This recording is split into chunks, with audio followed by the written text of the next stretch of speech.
ایک یونیورسٹی میں لیکچر دے رہا تھا پاکستان سے باہر، کہا کہ مسلمان وسائل مضبوط کرے مسئلہ حل ہو جائے گا۔ میں نے کہا اگر مسائل کے آنے سے زندگی میں سکون ہوتا تو دنیا میں سب سے زیادہ خودکشی کی شرح جاپان میں نہ ہوتی، کیونکہ انہوں نے صرف اور صرف فوکس کیا کس چیز پر؟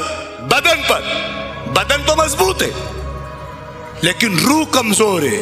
اہل بیت علیہ السلام نے بدن کی ضرورت کے لیے بتایا رزق کی حلال عبادت ہے، بدن کی ضرورت کے لیے بتایا کہ والد کے بوڑھے باپ کا کیا حق ہے، یہ بتایا کہ معذور بیٹے کا کیا حق ہے۔ اب بات آئی گئی تو سن لیجئے، اذان محترم چوتھے امام نے ابو حمزہ صومالی سے کہا ابو حمزہ 4 لوگوں کی سید سجاد شفاعت کرے گا۔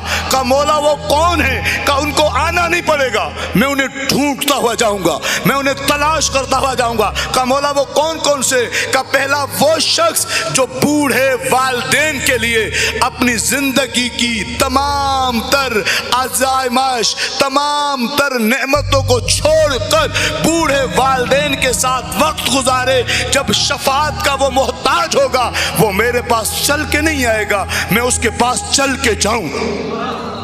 دوسرا توجہ چاہتا ہوں، میں یقین کریں میں نے جب حدیث اس کو دیکھا میں نے کہا 1400 سال پہلے شاید جب امام نے یہ حدیث کہی ہو لوگ سمجھتے ہوں شاید اس کی ضرورت نہیں ہے، لیکن آج لگتا ہے اس کی ضرورت ہے۔ امام کہتے ہیں میں ان والدین کی شفاعت کروں گا انہیں تلاش کر کے جو اولاد سے محبت کرے۔ یہاں تک حدیث ہوتی تو آپ کو آسان لگتی، اصل بات اگلی ہے کہ کون سی اولاد؟ کہ معذور اولاد، اسپیشل بیبی۔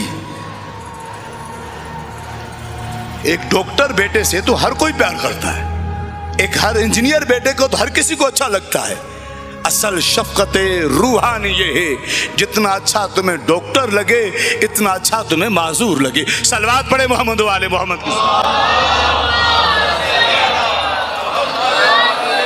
تیسرا امام کہتے ہیں اس شخص کو میں ڈھونڈتا جاؤں گا، توجہ چاہتا ہوں، جس کے رشتہ دار اس کے ساتھ اچھے وقت میں برائی کریں، یہ اپنے اچھے وقت میں ان کے ساتھ اچھائی کرے، میں اس کی شفاعت کروں گا۔ چوتھا اور آخری کمال ہے امام کا جملہ روحانی تربیت کے لیے، فرمایا میں اس کی شفاعت کروں گا ڈھونڈ کے، تلاش کر کے۔ کہا کس کی مولا؟ کہا جو لقمہ اٹھانے سے پہلے سوچے حلال کا ہے یا حرام کا ہے۔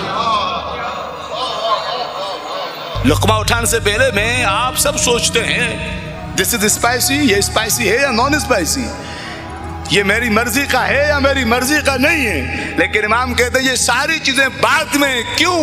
اس کا اسپائسی کا میری مرضی کا ہے نہیں ہے، یہ کتنی انرجی دے گا، شوگر میں کتنا نقصان دے گا، ان سب کی باری تمہارے بدن سے ہے، لیکن حلال اور حرام کا تعلق تمہاری روح سے۔